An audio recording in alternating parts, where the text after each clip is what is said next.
thanks for joining us here at Clover and Tuk's enclosure. Today we're going to be taking a little tour through the building, possibly doing a training session, have a look at the food, and hopefully we can answer a few questions that people have had over the last number of years that we've had Clover here at the Wildlife Park.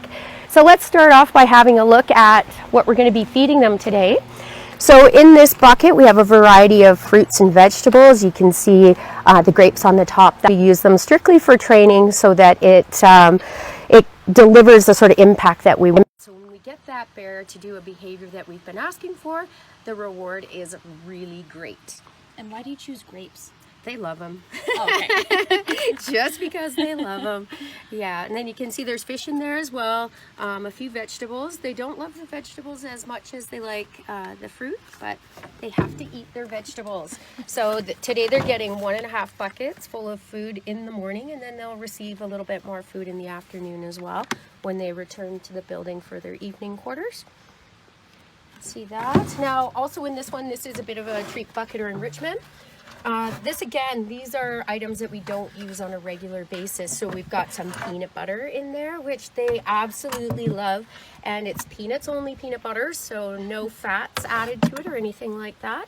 And what we use that for is to put it into little logs and little crevices. So the bears actually have to pull the logs apart to get at that food reward. Okay. We do want to try to make it I want to say as natural as possible, but of course peanut butter isn't a natural thing that a bear is going to find. But the behavior of digging through the logs to get at a food source is. So we want to recreate that as much as we possibly can. It's good for them physically and mentally. So if we do that on a regular basis where we hide the food around, it's going to give them exercise, it's going to keep them healthy in that way, and it keeps their mind working because they do have to search for the food item and it's not just handed to them. Okay, so we're going to head on inside the building here. Now, as we walk through the door, we're not exactly sure what we're going to see in there. Sometimes Clover doesn't like it when another person comes in. Other times he's okay with it. So we'll have to see what kind of behavior we get. So when we go through, if you see him moving off and away from us, that's okay. He's allowed to do that. And it'll be his choice whether he's going to come back and join us again or whether he's going to keep his distance. We also have on the other side of the building over here in a separate set of dens is Tuk. She doesn't mind when people come in at all. She could care less. When I came in this morning, she was laying on top of her den box having a little snooze. So hopefully she's still up there because she's pretty cute when she's there. All right, so we'll grab the food first and then we'll head on in.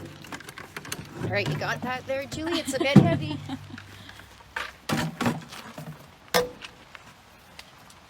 Okay, so there you go. You can see Tuk up here on her den box.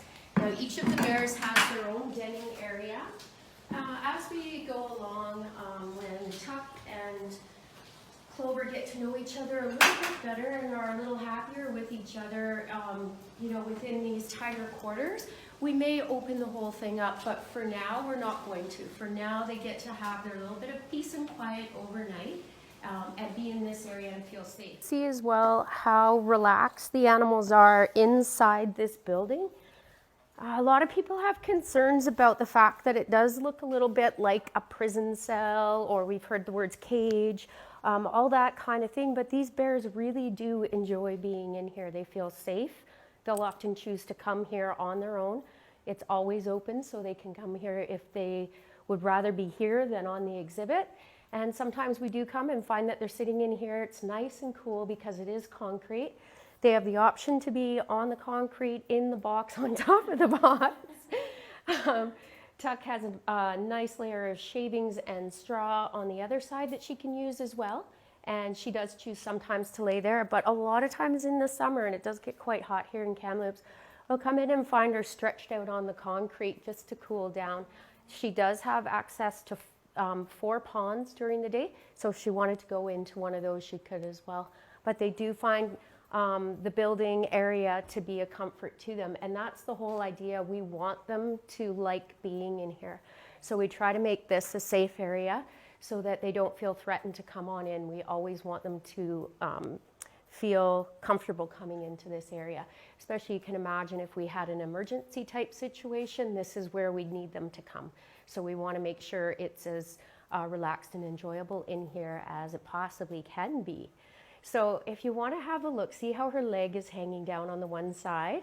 You'll see there's a big opening on this side of the den box that shouldn't be here. So Clover, when he had his first little adventure into Tuk's area, decided to remodel her home. So that will be fixed before winter comes, as we want a nice tight little area for her to be in so that her body heat will help keep it warm. And if you want to look on this side, this is the actual den opening over here. Now each of the bears has their own den box and they tend to get a bit attached to it. So we try to leave it as much as possible. This bear gets this den, this bear gets that den. Every once in a while, one of the bears will decide that, nope, they want a different bear's den. And sometimes that can get worked out and it's okay. And other times we want to encourage them to try to use their own den box. Doesn't always work. The other thing I find happens once they do start getting ready for winter, I like it when the den box opening is facing outward so we can check on them properly. They like to turn it the other way around. I like to call that the den wars. Because when that bear goes out to get a little bit of food before they're settled in for the winter, I sneak in there and I turn the box back around. Next time I come back, they've put it back the way they like it. They almost always win. I'm not sure I've ever won on that one. So checking on them can be a little difficult at times during the winter. But we do it regularly just to keep ourselves in some peace of mind, I guess is the best way to put it. Okay, so what we're going to do now is we'll just move over to Clover's side so that people can have a look and an idea of what it's like. Just be careful on the bucket there. How this whole area is set up. It is designed so that the animals can pass through this area if we needed to. So if we had concerns about one of the bears not wanting to go near another one of the bears, we would be able to send one down one hallway and one down the other. So that's fully lockable. And as you can see, this one would swing shut that way as well. So the bears could pass through here. We could have it all locked off on the other side and another bear could pass through that way or go out the doors if they wanted to.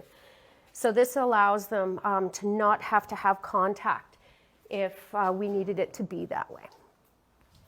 And then just outside here, might as well have a look here while we're in this area.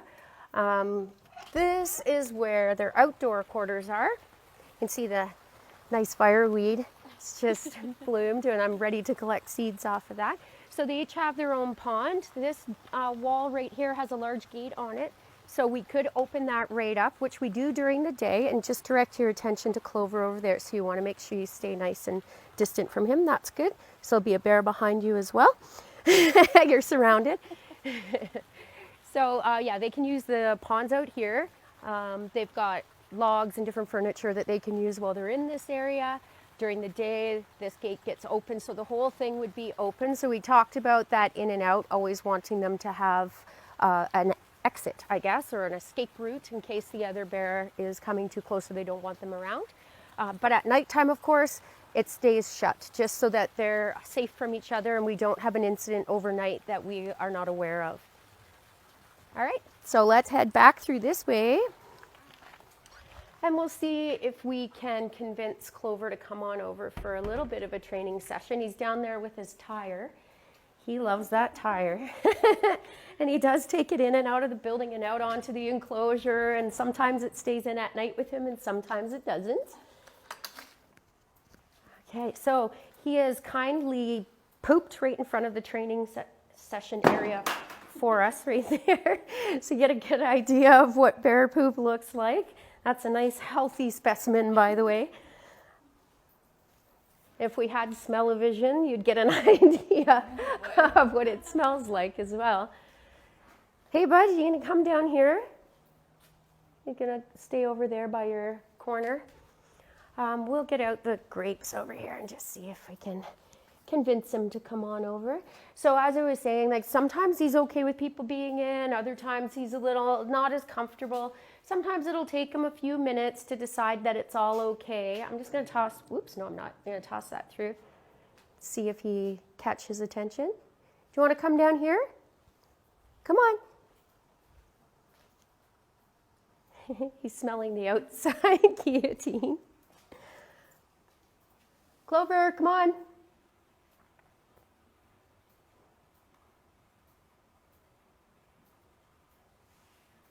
Come on down here, bud.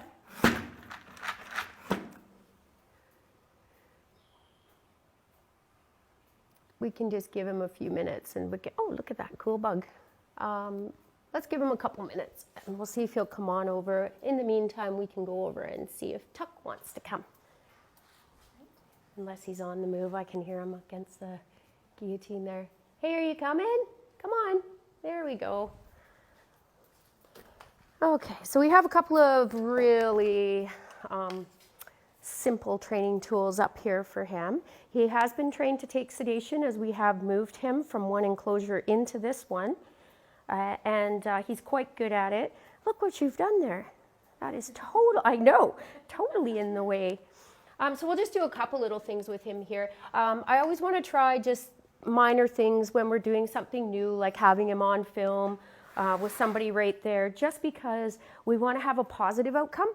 So he came and sat nicely, and I'm just going to give him a little grape for doing that. Now, I didn't ask him to sit, so I didn't blow the whistle or anything like that, but I do want to just say thanks for coming on over. Now, sometimes he'll give his paw readily. Other times he needs to sniff your hand for a few minutes. Sometimes if he's impatient, he'll want to try to hit your hand. So I'll see what he'll want to do today. Have your paw.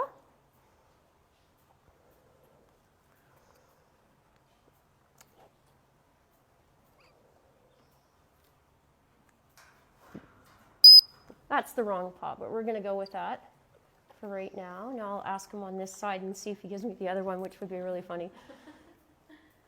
Good boy, paw.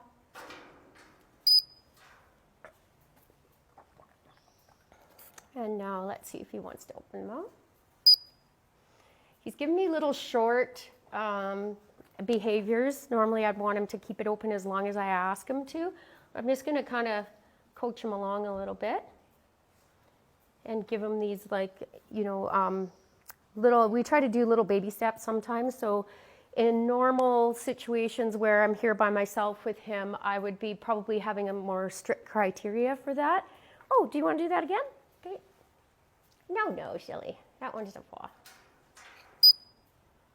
There we go. And now he's keeping his paw on my hand. I'll just give him a few rewards as we do it. There you go. Now I'll ask him to bring it down. Good boy. Now let's see if we can get him to go up. So if I want the bear to go up on its hind legs, it's so we can check out his whole underside. So this works really good if you have someone with a camera, they can take a photo, or if you have your vet staff with you, they can have a really good look. Sometimes I'm a little too occupied keeping the bear up to be able to look really well myself. He's trying to give me a bunch of things here, so I'm just going to ask him. Okay, let's go up. Oh, what's Tuk doing? Up. Good boy. There you go. Uh-oh, what's he doing, hey? You can see his paw there. Sometimes I will ask them to put a paw. He's getting a little uncomfortable too because she's moving around a bit there. So I'm just going to give him some rewards and then ask him to come down. He's being a very good bear. Good boy. There you go. Do you always do the training session at the same time? Are they more awake in the morning? Finished. Not necessarily. It's usually a matter of time. You know, hey, see that reaction there? He still gets a little jumpy when she does that. She likes to move the box around a lot. And it always makes him a little uncomfortable. Okay, I'm gonna ask him to sit now. No, too much, off he goes. So you can see it's still a little not tense of a situation, but he is a bit uncomfortable. He's not sure what she's doing over there, but he's willing to come on back, which is a great thing. So he's gonna get a reward for coming back here to me. I do like him to have a seat first, so we'll see if he'll do that. Can you sit? Can you sit? So a little too, oh. Okay, that's just a little too much for him. He's a little uncomfortable, so we'll let him go off. And I'll wait for him though, see if he's willing to come on back. And this time I won't ask him for a seat because he's a little uncomfortable. We'll let him choose if he wants to, but I'm just gonna give him a reward for coming back here even though he was a little nervous to do it. Good job. Good job. Okay, you're finished. All right, so now we're going to move over the training tools for him. I don't think I'll go use those right now. I'll give him an opportunity to just settle down if he wants to. Oh, there's a nice seat. Well, why don't you have a little reward for that? All right, let's see then. Now I changed my mind, and that's part of training too. Okay, so I'll just see if he wants to move over and touch the target. Oh, it's a little, good boy. What a good boy. There you go, good job. Now with that, that'd give me an opportunity if I was going to be using the touch pole. I could ask him to move along here, and he'd go to touch it, and that would present a shoulder to me. But we do ask that the shoulder come right over, and he's gonna move off again. That's okay.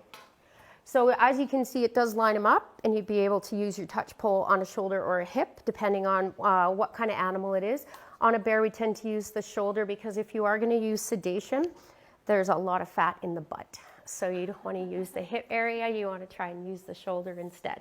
So that's just a method of teaching them to do that by using these two items. Okay, so why don't we go over and see Tuck and see if she's ready to come on off that box and do a little training. So that was really, oh, there she is. That was really good of Clover. You know, you can see that bit of tension in him. He's a little uncomfortable, but he still is willing. And that, again, is why we really don't want to push things too much. You want to have positive training sessions. So if he's feeling uncomfortable and wants to leave, he gets to. We don't really ask him. If he came back, wants to continue, we continue. If he wants to leave, he gets to leave. So now Tuck is a funny little one. She's 12 years old now, so she's had a little more opportunity to have training experiences than Clover has. And we'll see, she's already opening her mouth. You mouth? Good girl. There you go. Okay, can I get you to sit? Sitting could be hard. It involves energy. Good girl. Want a paw? Good girl. Good job. There we go. Now let's see, I'm going to ask her for a back foot. She's sitting kind of in an awkward position, but we'll see if we can get that. So, and she's put her feet out for me already, so let's see if we can do this one. We'll see if she'll put that little foot up here. Oh, she's giving me this one. Let's try that. Have your foot. Why would you ask for their feet? So we can jerk them over. Can I have your foot? Good girl. Just in case we have a situation like, let's say she's out in the enclosure and she's limping on one of those back feet. So I want to have a really good look at them. I want to be able to tell, is there something that needs to be done? We do have cactus in Kamloops, so you're trying so hard. And I'm just talking away, so let's give you a little reward here. You're pretty awesome. Yeah, so we have cactus. So what if she stepped on a cactus? I'd be able to ask her for the foot to come forward and take it out. And I have taken a cactus piece out of a bear's foot before by doing this kind of training. So normally what I want to see is that back foot come all the way up if I can get it. Can I have your foot? Have your foot?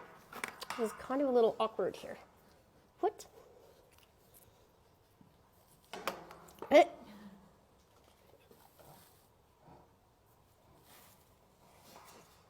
I'm going to ask her for something else.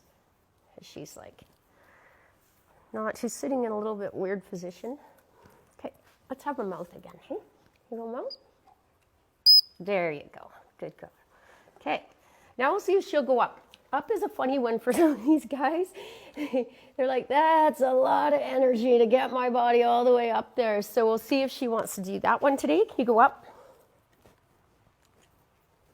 Come on, up. Oh, it's a big crawl.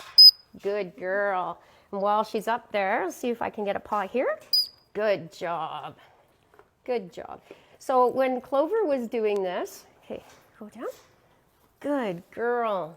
Nice. Okay, you're going to be finished. I'll give you a last little few of these. There you go. You can take them off there. Okay, so we'll move away so that she doesn't expect anything more to happen. But when Clover was up on his hind, he kept his one paw kind of like this. And that was, he was unsure whether I was going to ask him to put it in a particular place. So I can do an up where I would go with the thumb, and that just means go up. And then they can put their paws wherever they want. But the other one that I do sometimes is I would ask them to go up and I have my hands like this. That means put a paw on each one of my hands, and they'll do that as well. So you can see the whole animal that way. And then if, say, there was something under an arm you wanted to see, I can move my hand along and they'll follow it. So then I can get a better view of here. So that works really well in the case of when the bears are coming out of denning. They're going to be a little thinner than when they went in. And then as the season goes along, they do tend to lose a bit more weight. The skin becomes a little loose on them. And sometimes they can have little rashes or little problems with their skin. And we want to be able to see them and check them out. So by asking to move a paw this way or that way while they're standing up, you get a lot better view of that. All right, so the next thing we're going to do, and we'll move along pretty quick so the bears don't get too uptight with us taking forever. But we're going to head out into the enclosure and put all this food out. So we get asked questions about how do we do enrichment? What do we do to make their lives a lot more like it would be in the wild? A big part of that is hiding their food. So a bear in the wild is going to have to go to all sorts of different areas at different times of the year to find the particular food source that is available to them at that time. So we do feed somewhat seasonally. They get a little more fish during certain parts of the year. They get a little more vegetation during certain parts. We grow as much as we can out on the enclosure that they can browse on. So we'll have a look at some of those things as we move through. Our season now is coming into the later part of summer where we're starting to see things burn off. So some of the grasses and things won't have as much nutritional value, so they're going to stop eating that at this time of year. Saskatoon bushes have kind of run their course. So the bears have eaten everything that's on there too. So we're now down to a lot more of the food that we provide for them rather than the food that's growing out on the exhibit. Okay, so we're going to head over to this area right now. And we have previously done the check to make sure that all our locks are on and we are going to be able to safely exit. So as a last precaution before I go out, I want to recheck everything. So I will pull down on the guillotine. We can see our safety lock is on. He's going to come over and check everything out. And while we're out there, we might actually hear him trying to open the door. So it's one of the scariest things you're ever going to hear is an animal lifting up on the door while you're out there. So that's why you do your double check on everything to make sure that that's all in place. I'm going to do a quick visual down here. Out through that window, I've already done the pull down on those guillotines that lead to the outside, but I just want to be secure in my mind that everything is all right. So I can see them directly from here. I can see that all 4 locks are on and the guillotines are closed. Oh, sorry. Okay, we're ready.